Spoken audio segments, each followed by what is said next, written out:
Hey everyone, it's Nathas, and today is the fourth round of my NathasGaming Constructed Circuit event. So the Invitational has been going really well. So it's going to be a 4-round event with a cut to top 8. So this week I'm going to be playing against Scubatoad, Aaron from GVG, and both of us are currently undefeated. So I think both of us are guaranteed to make top cut no matter what. But likely this is a preview game for us potentially facing each other in the top 8. So I'm really excited. His deck looks really strong. We just were talking a little bit before I jumped onto this and looking over each other's lists. So I think this is going to be a really fun match, and I'm really excited to see how it goes. So thanks everybody for tuning in. Hey, what's up? Hey, Sam. All right, so I'm ready when you are. I'm ready. All right, so do you want me to start the battle? Do you want to start it? Are we actually friends on Steam? I actually don't know, because I know when we've played, I think it's been just like we've randomly hit in the queue. Yeah, and actually, I don't. I'm actually thinking now if we are. Let me. I don't think we Actually, are, so let me open up Steam. I'm sorry. No, We weren't prepared. don't worry about it. All Uh, right, so I'm sending you my friend code right now. I had just closed Steam too because my machine was messing with me. So I'm going to pull it back up, open here. Actually, maybe I can accept you through my phone. Yeah. Or you might have to just send the link. If you know your friend code, I could type that in too to make it even easier. Oh, because you didn't send me. You just sent me your friend code. Yeah. Um,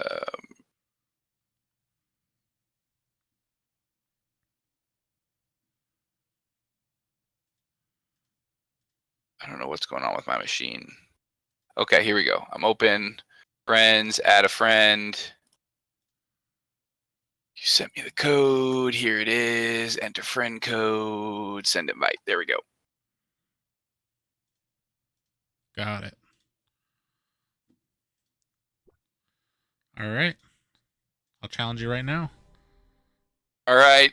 Good luck to you, Yeah, sir. good luck as well. So this is definitely a scary list that you got here. So this will be fun. It will be fun. It will be fun. And it actually, I kind of enjoyed the not knowing the lists ahead of time. Yeah, me too. Not that. I mean, it probably is more like traditional competitive knowing them, but it was fun to just be like, okay, what is he on here? I agree 100%. And I think it's been like nice because it's like you can't really prep, and it just like forces you to have to like just in the moment make your decisions. Agreed.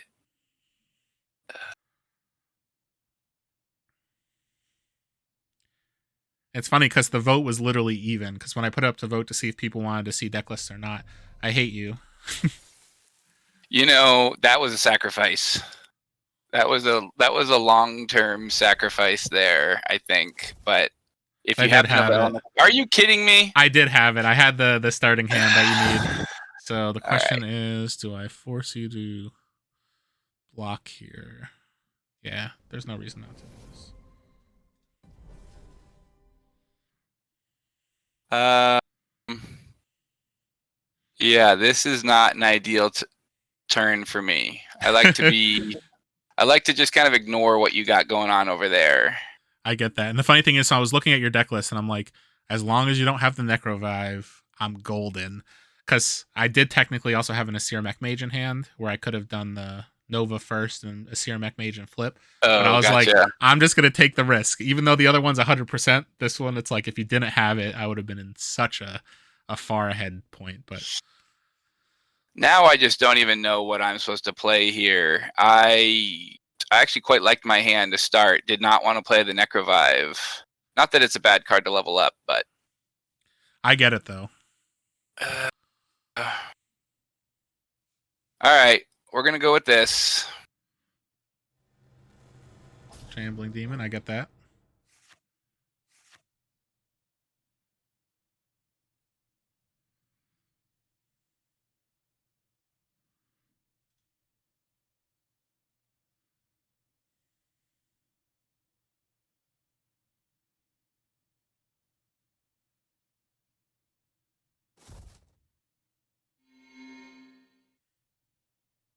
Stay out of range from your Vyrix Embrace.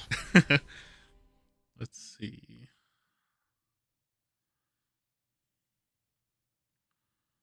And Om Nom Nom, I guess. Yeah, that's true. But not Dreadbolt. And honestly, off Forge, there's nothing I can really do about that. Okay. I'll accept that.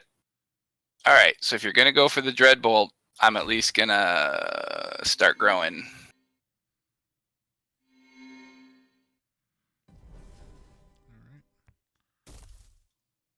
All right. Okay.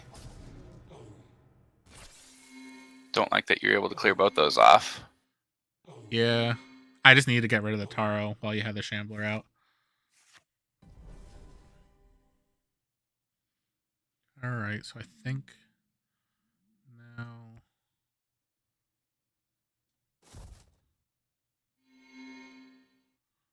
that's fine.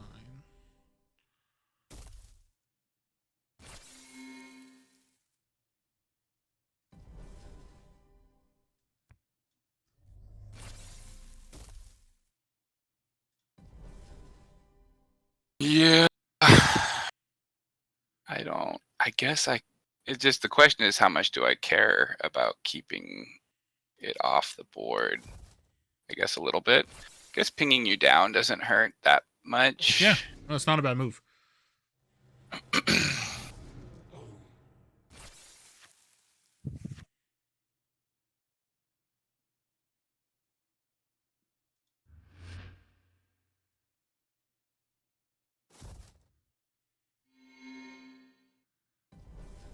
Okay, we're just gonna try to keep the Rumble Spark off the board for as long as we can, I guess. Bounty. Bad.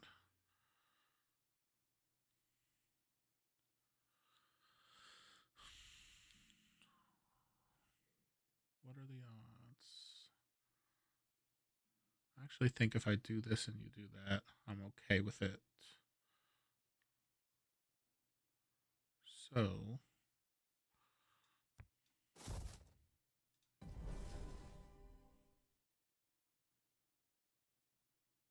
Yeah, can't. My deck actually doesn't have a lot of removal in general. yeah, I just had to hope you did not have the Necrovive again. Yeah. Wait, this time it doesn't matter. This Well, yeah, time. that's true. Yeah, because then I could just get rid of the. Yeah. No, I gotta start. I gotta start playing my game.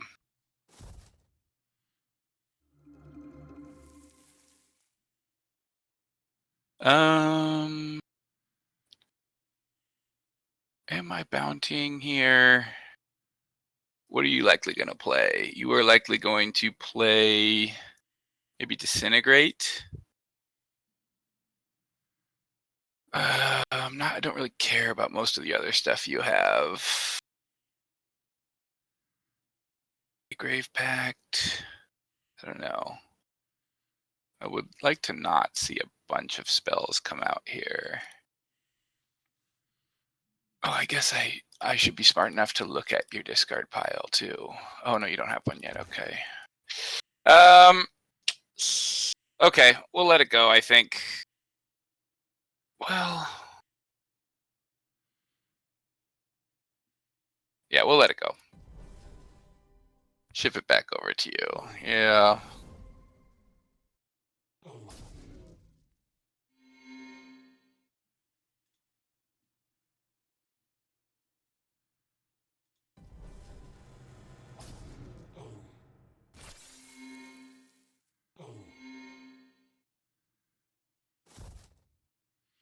All right.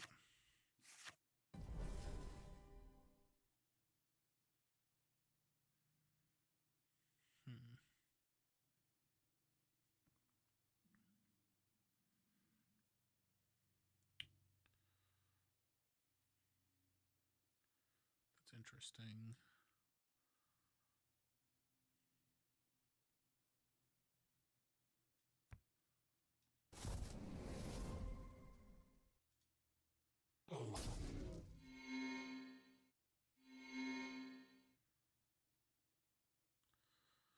Do have. anything else that I need to think about?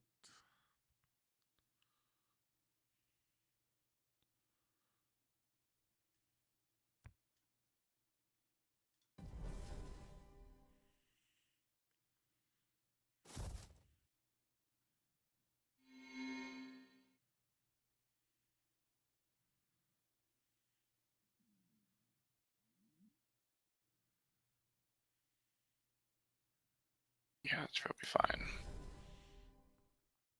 Do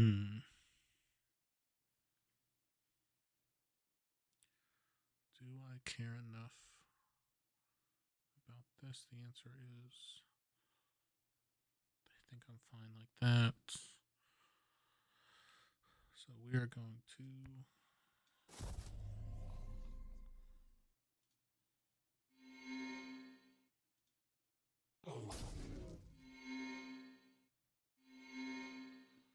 and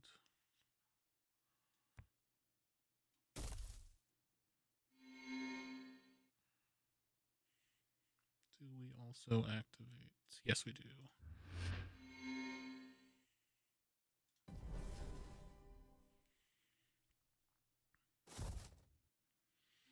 Nice. That's gonna get huge.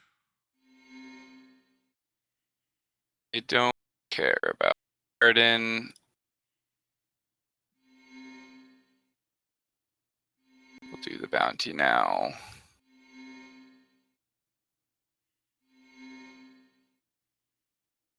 Get anything from this? Now the big question, and the question I always have in this deck is, when do I flip the garden? Because I get so much value off my shamblers and just having the chump blocker. I think I flip it now, though. Like, I just don't think I win the long game here. Or I think I win. I don't think I win if you beat me down. I think I don't know. It's reasonable, the decision.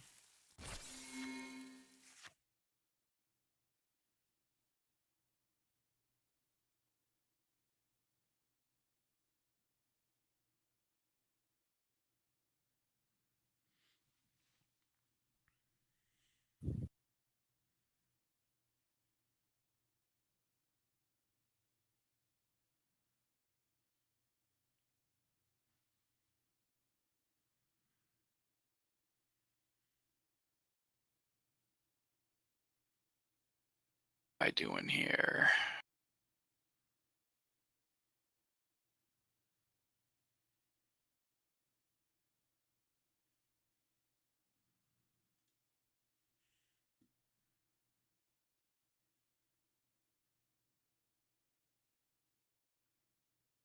Can't stay out of all your. I can't stay out of all your spells. Haven't seen the Dreadbolt, but yeah. I mean, you just have too many strong spells that immediately bring it back.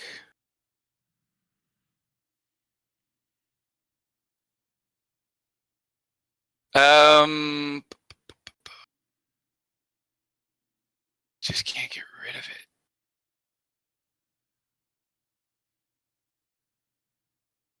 Do this, I guess.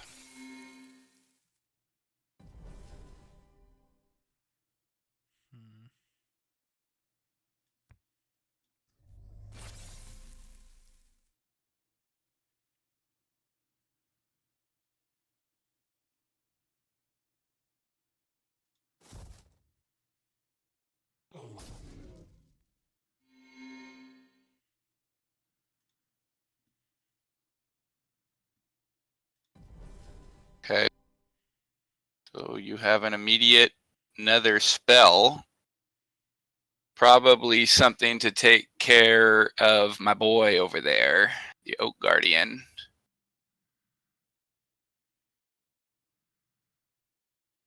Can I keep him up? I think the only thing, I mean, you've got a lot of options. I think I have to try to clear. I have to try to clear I'll try to keep that up if I can. I don't know if that's correct or not. I think I have to try to clear the.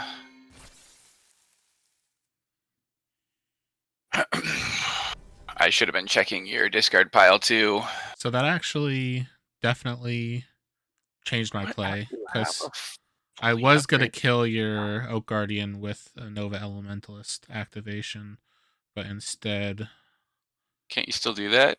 no, because I only have one Elemental on the board, Oh, so I could gotcha. do two. So I Wait, think the so how better are you gonna? Oh, you're just just chump blocking no, the. I would have played it and activated to deal two damage to the one toughness Oak Guardian because the level Gotcha. two Elementalist. But I think here I'm willing to take 11 to kill your thing and keep my dark card alive. Although, if I do it with the Nova Elemental, no, I think I want to keep that alive that way. Yeah, this is the better move because I have the Dreadbolt that I could just play, kill the whatever it's called, the Swamp Moss, make sure your Taro dies now. But I think this is just the better move and take some damage, but it's fine.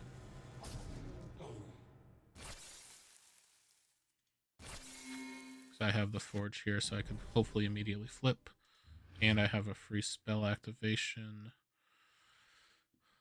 which this is actually pretty solid.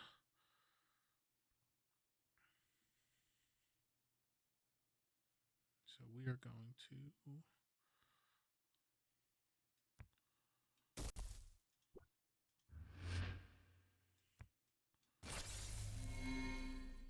Man, Dark Heart right out the gate in every round has not helped me Yeah, at all. I agree. That being said, I guess I've missed the Furious Shard back, or maybe you just haven't had time to. So I drew it once, and it was the turn that I had to. I think like I needed to play the Dark Heart. Like it was one or the other. So unfortunately, I just didn't have the opportunity to play it. So I think we go play that into nothing.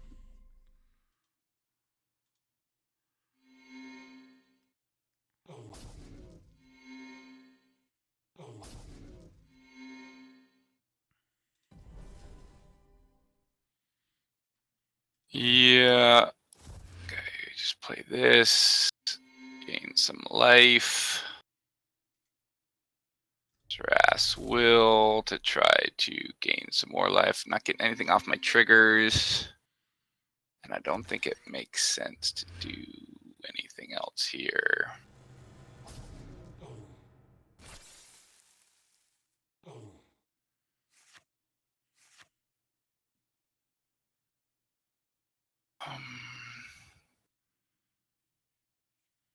All right, so we'll go ahead and Necrovive here.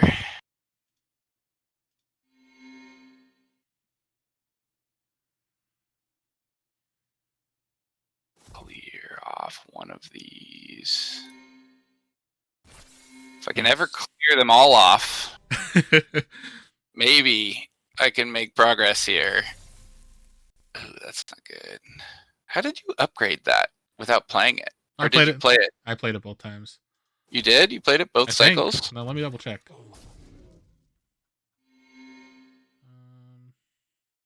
I'll roll back in a second. I just need to put this out. All right. I'll just look through the game log real quick just to make sure before I hit go, just so we can save some time. So turn. I mean, not that I, there's any way for you to cheat or anything. For some reason, I was thinking I was like pseudo tracking what you have and upgraded and not upgraded at this point. It's got basically everything upgraded. I'm looking. Nom Nom. I played on the Toxic Aether Root at the cycle 1, turn 3, and then I played Okay. the level 2 on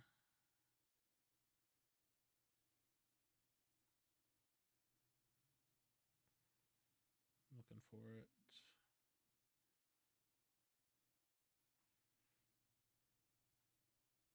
Cycle 2, turn 3 on the Aether route. So both times it was to kill an Aether route. Nice. All right, so I did everything there. And we hit done.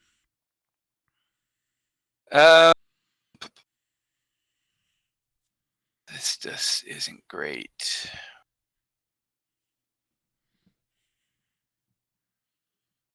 I mean, I can't clear it. The other problem that Rumble Spark gives this deck is the Necrovives. It's like almost always worthless. Yeah, I get that.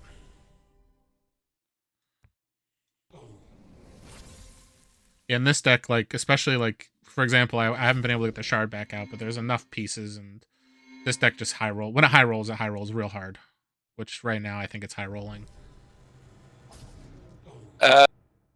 Yeah, I mean, I wouldn't say that my deck has had a great showing, but it usually, from what I've found, is it's usually like if I have to play defense, right, then my deck just isn't going to do what I need it to do. I get that. Right, which I think is a lot of decks, right? Like you just don't have time for that kind of thing. So we got a 50-50 chance. That's still not a bad card. I was trying to get that shard back out though.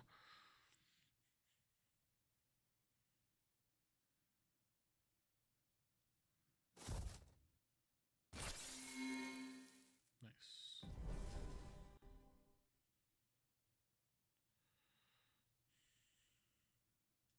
If you have any level removal, I guess the Grave Pact. Now the question is, does this make more sense here? So I could do that. Yeah, I think this makes a little more sense, even though it's not ideal.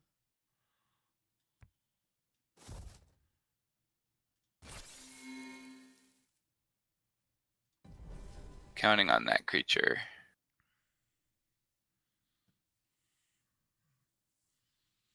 I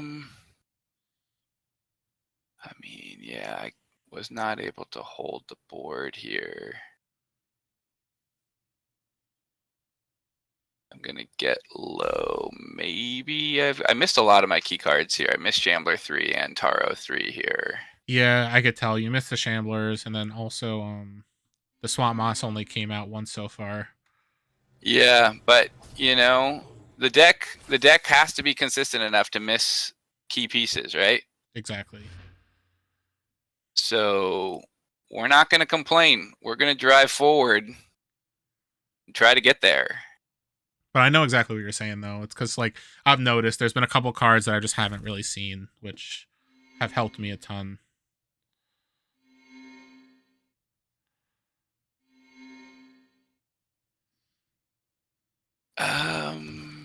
Yeah, I think that's what we got to do here.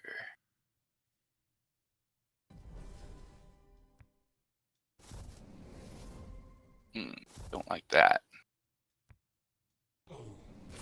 Like that at all.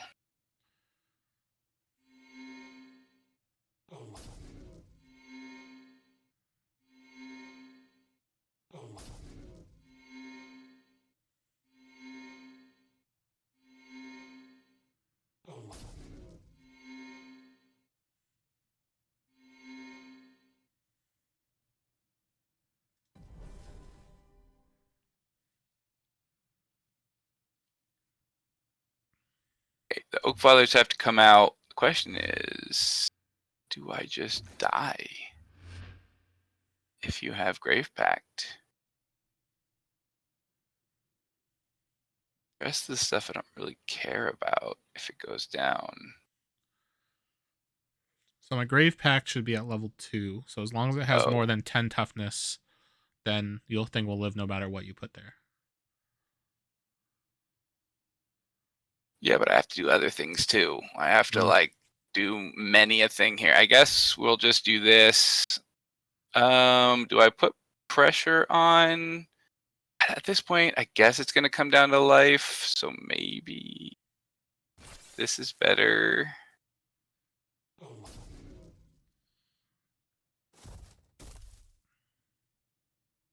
I don't know. We're gonna.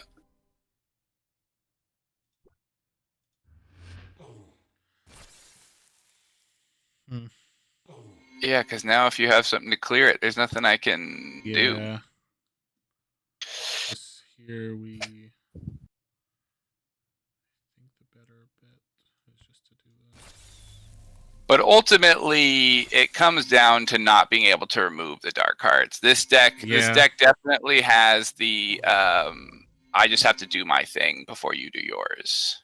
Exactly, and that's why specifically in Worlds, it was so important for me to have Death Touch level 1 because it's the only way to almost consistently, or level 2, I'm sorry, to consistently remove Dark Hearts in cycle 1 when they could get that flip going. Because yeah, if you can't deal with a Dark Heart, it just makes it, in this matchup, it's really difficult.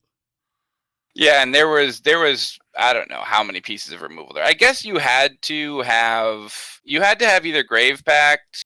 No, because you could have Disintegrate too. I don't know what was in your discard, but I mean, how many pieces of removal did you actually have there? Did you have multiple options there at the end? Yeah, so I could have played a Nova Elementalist and pinged that for the 4 as well, to kill it. Yeah. So I had a couple options there, but the one that was like, in case there's something I'm missing, the Grave Pact makes the most sense. Although I could have technically blocked the 17, killed the Banshee, and then dealt 16 exact, which would have been lethal. But that's the reason why this purple half is paired with the red half here, is because of the, it's just sheer, it's all removal basically, like from this. Yeah. The removal, but the thing is it's like, yeah, it's basically, and that's what's so powerful. It's all removal, and you basically just count on Rumble Spark as your only threat. Like, not only threat, but basically he's your main threat, and hopefully you get enough life drain off the Dark Heart. I'm always just curious, right? Because I think a lot of people will watch this game and just be like, Rumble Spark OP, Mm-hmm. right? And it is a great card. I mean, and it is probably, a little too tuned, but I actually feel like I don't hate this matchup. Yeah, so me playing into, so in typical Rumble matches, like I would say in the past people had always said, "Oh yeah, it's like a maybe a 30-40% win rate if you're lucky playing into Rumble." But like with all the testing that I did into it, as long as you have like some of the larger, like for example, your Stout Walker, amazing card into this matchup because it's going to live through a lot of things in terms of my removal, and it's also a blocker. So you could basically use your Stout Walker, kill one of my bodies potentially that's already been damaged, and you could block the Rumble Spark without me killing it in a lot of situations where it's like that's the most important thing in these matchups, is to basically be able to just chump the Rumble and keep something alive in front of it as much as you can, while you also just continue on with your plan in terms of killing me as well. And like your Heart Tree specifically, I didn't see, and that card was terrifying for me because with all the life gain you have, if you were able to get like a Carnivorous Taro in a Heart Tree lane and then just gain a ton of life, unless I draw my Dreadbolt, I basically have zero answers for Hydra. You have the Hydra too. But like the Hydra then has to be on curve. You know what I'm saying? It's like, Sure. Yeah.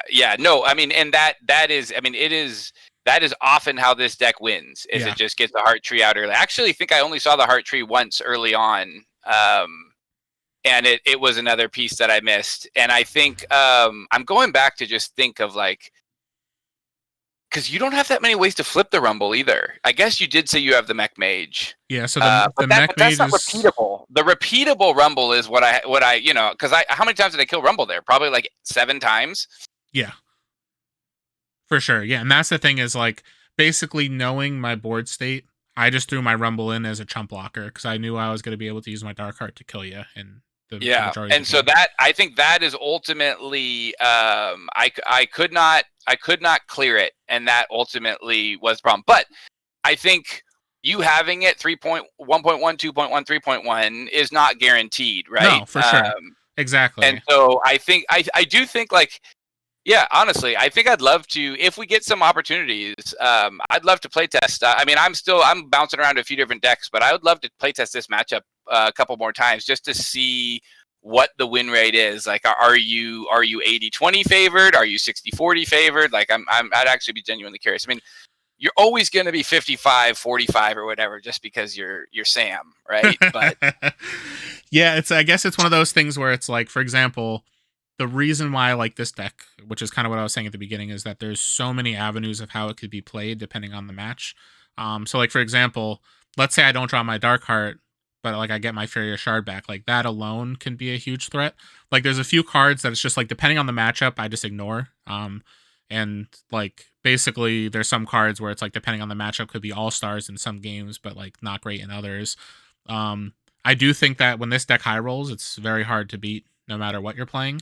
But that's also the right. same about a lot of other lists. Like if you got your perfect draw where you're dropping out your Carnivorous Taro with your Swamp Moss Lurker and your Heart Tree like on the beginning of every cycle with all your Shamblers leveled perfectly, it's very hard for me to keep up with something like that as well. So it's like a lot of it's about when you draw and how you draw, and then kind of like making the decision that you think will help you later in the game. And like I think I almost made the wrong decision of letting my Dark Heart die to kill more stuff on your board. But like I just has like I know what my game plan has to be in this game, which had to be killing you with Dark Hearts and then just keep removing everything on the board just to keep that board presence, which this deck can do. It's not always the way it wins, but like it's an Oh option. yeah. Yeah, no, that deck, I mean, it's actually really interesting if you really think about the two different decks. Like, your deck is basically like, I've got a couple win cons, but the main thing I do is I keep the other board clear and I just keep whittling my opponent down kind of thing. Yeah. And mine is definitely like, I actually just let the opponent do whatever he wants in his side because I hope to just go over the top. Yeah, and I guess the biggest thing here is that this one has the ability to go wide if it needs to, because Lyria brings something back. You get the free bodies off your Om Nom Noms and your Xeris Wills, so it's like Yeah, which is a problem for my deck because I don't end up having any real way to actually punch through. I have to just, I mean, ultimately, the way I've won most games, especially in your circuit here, is I just keep giant bodies on the board, and eventually you just run out of chump blocks, right? exactly.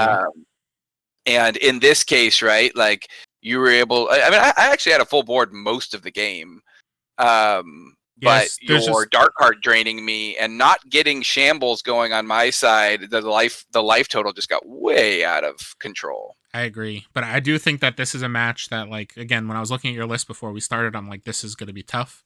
I definitely drew on the higher end of the spectrum, and you definitely drew on the lower end of the spectrum, so that definitely plays a I'd big say I was impact that here. low. But you I know what would I'm say I was saying? that It's low. like you didn't have all of your Shamblers leveled every like cycle. I didn't have all of them, but I particularly had to play a few times because you were running hot there, or it just had enough threats to where I was playing defensive and chose to run. Like, I got to get rid of these Dark Hearts. Like, my game plan was basically like, if I let him continuously drain me and get the Rumble Spark back every time, I don't think I can win. Exactly. And that's the thing where if I could keep myself at a point where I could keep that going, it's just very easy for me to keep going. And the thing is, it's just like there's a couple ways for me to play free spells with like the Chaining Worm, the Wordbringer Ritual. There's like the Shadow Strength, which if it ends up lining up, I could play this once and it's free the rest of the game. And it's like there's just a lot of value. And like and Oh I would yeah, say there's if I look through my list, the worst card in the list and the only card that I would potentially really trade out would be the Shadow Strength. That's like the Betrayer Shadow Strength. But otherwise, it's like I'm always having a hand of 5 where I could do multiple things that and doesn't even remove seem that multiple bad. things. Aren't there games where that just wins you the game if you have like a 24, 8 Rumble Spark Uh, rumbling along? It could only give the creature if it's a level, like it's level gated. Oh, it's level gated. That's Oh, why so that that's card the is just problem. not as Okay, good. Because it's like you basically, gotcha. but granted, like I could have a huge level 1 Freya Shard back that I then give it a Shadow Strength and then they can't kill it that Sure. turn. And then next Yeah. turn I activate again. And it's like, Yeah, but it's awkward with your creatures, right? Like, ultimately, you mostly are wanting to. I mean, Rumble Spark is you're going to be your largest threat most of the time, and Dark yeah. Heart's in the back, so it doesn't need stealth, right? Exactly. So in most cases, it's like I play a removal spell, then I play a Chaining Worm into a Shadow Strength, and that's how I level it. So it's like it's literally just it was played free off a Wardbringer Ritual or a Chaining Worm, and then moving forward, it's just like then it's free the rest of the game, and then I play it because it's free. But it has to be basically the only other spell in my hand to warrant Yeah. that. But yeah, I would love to at some point like just jam a couple matches with these two lists, and I definitely Same. like we could definitely talk through like what decision points we make and so on. And see if there was anything that could have been done differently on either end. But yeah, I think your list is really, really strong. And I think just in general, the fact that it's only got the Necrovive and the Soul Reap removal wise is the only thing that makes me. Well, I guess the Toxic Aether route is pretty solid too, because it removes some good stuff. And you have the Walker, so you got three. It's all weak. Like none of it is really pointed. Just Exactly. Get rid of a large threat. That it all has to have low health essentially. Yeah, for sure. Or be alone on the way. It's all conditional, I guess. It's all very conditional removal. There's no just like big pieces. So, but I will say, like we have a chance to. I have a chance to see you again in this tournament. That is true. Exactly. And the thing is, like, it could be exactly opposite the next one, where it's like you could just hit all your pieces and then I might be on the back foot if I don't flip. This is the one that didn't matter. Exactly. That's what I was saying. Like this match was us just basically like have fun and play a game, but then both of us should make top 8 based off of the current standings, and then from there, if we get paired again, then like that's the game that actually matters. Yeah. So yeah, either way though, Sam, really appreciate you keeping the tournament running, keeping your circuit going. I've seen you running some bronze events again for the next quarter. So yeah, there's one tonight. Yeah, is there? Yeah, tonight at 8 p.m. Eastern, so in about 2 hours. If you're interested, but I know I think it's out of your range. I don't think I can swing that one. But I would like to get in more. That being said, is my deck silver now? At what point will this deck become silver now that it's done well, or will it not? So to silver, it's going to have to be top 2 after the final cut is when you'll get renowned. Basically after the top 8 cut is when it would potentially get silver. How do I look at that? Like, because technically it won 2 bronze events to get here. So basically, if you go to either of your individual half decks on the SolForge site, then go to stats. It'll bring you up to how many finishes each deck has. I wish you could see it on the Fuse deck side, but you have to go to the individual lists. Which has actually hurt me because there's been a couple times where I'm like, oh, there's only 1 win on this, but it was only 1 win on one half of the deck, and I didn't check them both. And then I would level something and then be like, oh, I wish I still had this list. What does the silver event do at all to renown? So if you win a silver event or top 2 a silver event, you're guaranteed to push directly to silver, whether or not even if you were okay. Gotcha. Yeah. So like for example, this list I actually never played in a bronze event, and I played it in one of Namrog's silver leagues, and then I ended up I think winning that, and then it immediately silvered. Although I guess technically now, like because they're not doing, because they made an article that they're not doing buys at Worlds based off of deck renown. So at this point, there's like 0 benefit now to leveling your list because there's no qualification requirement for Worlds this year, so you could bring any list, and there's no buys. It's only a negative at this point. At this point, it's only the negative of not being able to play it anymore. But there's a chance in certain events. Yeah, true. But that being said, there might be the future changes because I know they've been working on something for the last year that's going to eventually change how everything is done. Yeah, I want to say Jurch on one of his latest streams mentioned that it's getting an overhaul, but I feel like they've said that for the past 6 months, so who knows? I think the announcement was technically made before Worlds last year. But I know then there was a change of leadership in terms of OP and things like that, so then a lot of stuff kind of got put on hold until Jurch got his footing. But I will say Fuse Fest was really, really successful, and it was just a lot of fun. So I'm excited to see more events that Jurch is running because he's doing a really good job. Same. And I hope they lean on you because there's got to be nobody that has run as many events and has been a player trying to qualify for Worlds and just the way that how useful all the different anyways, I hope if you don't have to share if they have or not, but I hope that they utilize you as a advisor to how the new program got structured, but I guess I'll leave it at that. Yeah, so I will say that there are Forge Guardian meetings that we have once every month or so that we talk about just the state of the game, stuff like that. So definitely have opportunity to give input and stuff like that, which is great. Okay, cool. All right. Well, Sam, I'll let you get out of here so you have time to break and come back and run your other event. But this was great. Appreciate playing you as always. Well played, sir. And hopefully I'll see you again in this tournament. Yeah, but hopefully if we see each other, it's in the finals. That's true. All right, well, have a I don't great mind one. stopping you before that. That's true. That's a good point. Awesome. Well, thank All you so right. much for the game. I had a ton of fun. Yeah, same. All right. Likewise. See you, buddy. See you later.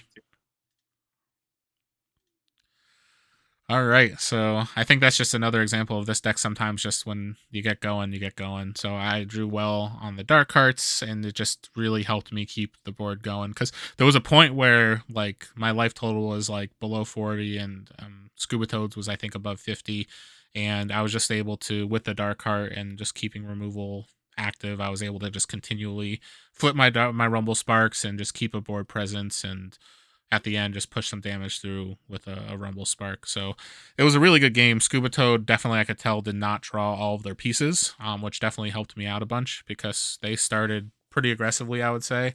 And then I was just able to get rid of their Taros and then keep a board presence. So granted, this like as Scubatoad was saying, this both of us have basically qualified for a top 8 already for this invitational. So I don't want to say this game didn't matter, but this was more of just like a fun, let's see where we get in terms of seeding for the top 8. And then from there, there's a good chance that we could face each other again at some point for the top 8. So yeah, I'm excited to see how this list does because this is something that I'm definitely considering bringing to Worlds. But I need to just kind of play a bunch of games with this and see if it's something I'd be willing to run for that event, because it's a big event, and even though this deck has a lot of potential on the highs, I got to see how it does against some of the archetypes like Krogius and other things, which I've definitely lost with this list, where I was like ahead and then someone flipped a cycle 3 turn 1 Krogius, and then there's just nothing I could do. So it's one of those things where it's like, obviously you can't make a decision on your list based off if someone's going to flip a Krogius early, but it's something just to make sure I consider based off what the archetypes are at the moment. Plus set 3's coming out, so set 3 might completely change what I want to play moving forward. But either way, this is a really strong list, and I do enjoy playing it, and I'm looking forward to see how it does in the rest of the top 8. So thank you for tuning in. We should be seeing the top 8 information sometime within the next week, and then we'll start seeing those games coming through soon. So thanks, and I'll see you guys next time.